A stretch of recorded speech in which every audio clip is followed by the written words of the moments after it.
2008 წლის აგვისტოს რუსეთ-საქართველოს ომში გმირულად დაღუპულთა სახელების უკვდავსაყოფად საქართველოს მასშტაბით სხვადასხვა ღონისძიებები ეწყობა. აღნიშნულ შეიარაღებულ კონფლიქტში საქართველოს ტერიტორიული მთლიანობისათვის ბრძოლაში ასობით ადამიანი დაეცა და დაიჭრა. სამწუხაროა, რომ დაღუპულთა შორის ჩვენი მუნიციპალიტეტიდან არიან ფრიდონ ბრეგაძე სოფელ ბუეთიდან და ნიკოლოზ ნუკრი ფორჩხიძე სოფელ ძიროვნიდან. ბრძოლები 5 დღის განმავლობაში მიმდინარეობდა.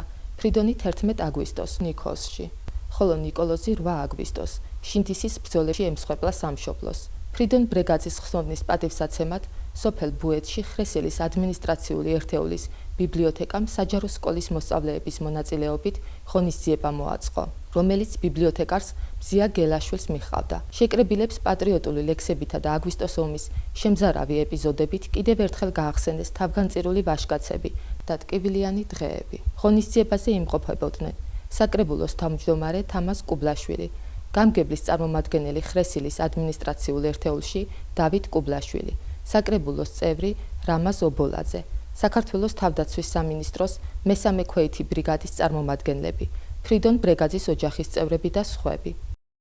ცხინვალში ვიბრძოდი მე თვითონ. ჩემი ძმა ნიქოზში იბრძოდა და იქ დაიჭრა. 5 დღის განმავლობაში ვიბრძოდი. ძალიან ცუდი განცდა იყო და უსწორად ქვეყანას არ გამეორებული იყო ასეთი რამე. და მშვიდობა ყოფილიყოს ყოველთვის. იმ ომის დროს არ შევხვედრი ვართ ერთმანეთს, მაგრამ რო გავიგე რომ უკვე ცხელხაზი არიან მაგენი გადასულები, ყველაზე ბოლოს ჩვენი ბრიგადა შევიდა, სენაკის ბრიგადა. გამოყავდათ დაღუპულები, 9 რიცხვი იყო თუ 10. გავიგე რომ დაიჭრა ერთი ძმას და მეორე ძმაც. ჩემი სოფლელები არიან. სახში არ იცოდნენ, არავინ არ იცოდა, გავიგე რომ იქ დაიღუპა ჰოსპიტალში გადაყვანის დროს, გადაყვანამდე და კოტე გადარჩა, მე უფროსი ძმა. ღონისძიება მიუძღვნეს ნიკოლოზ ფორჩხიძის გმირობასაც.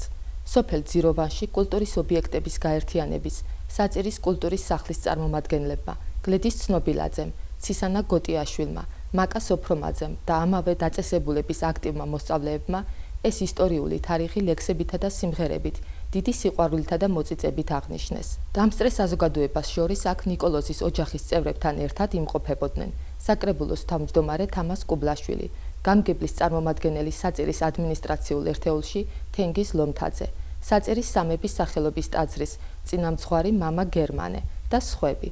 აღნიშნულ ღონისძიებებს ორგანიზება გამგეობის, განათლების, კულტურის, სპორტისა და ახალგაზრდულ საქმეთა სამსახურის განათლებისა და კულტურის განყოფილებამ და კულტურის ობიექტების გაერთიანების დირექციამ გაუწიეს. მნიშვნელოვანია, რომ 2008 წლის აგვისტოს რუსეთ-საქართველოს ომში ტყიბულის მუნიციპალიტეტიდან დაღუპულთა ორივე ოჯახს ამ დღის აღსანიშნავად გამგებლის ბრძანებით ადგილობრივი გამგეობისაგან ფულადი დახმარება 500 ლარის ოდენობით გადაეცათ. არ შეიძლება ასეთი გმირებზე არ იდგეს საქართველო. მე ვისურვებდი რომ ყოფილიყოს მშვიდობა დავაწყლები და ეს ბიჭები დარჩებიან არა მარტო ჩვენი მუნიციპალიტეტისთვის, არამედ სრულიად საქართველოსთვის ღირსეულ გმირებად. ორი გმირი ყავს ტყიბულს. ღირსეულად წარმოადგენს თავის საბრძოლო ველზე გმირულად დაესწრნენ. ქართველ ხალხს უნდა გვესახელებოდეს ასეთი გმირები ხვალ ჩვენ. ვუსურვებ საქართველო გაერთიანებული იყოს და გვებრუნებინა ჩვენი ტერიტორიები, რაც ჩვენ გვეკუთვნოდა ჩვენ საქართველოს დაბრუნებოდეს. ილია მეორის ლოცვა-კურთხევით მთელი საბრძოლო ლოცულობს საქართველოს გაერთიანებისთვის. ეცხოვროთ ქართველებს თავის მიზანზე.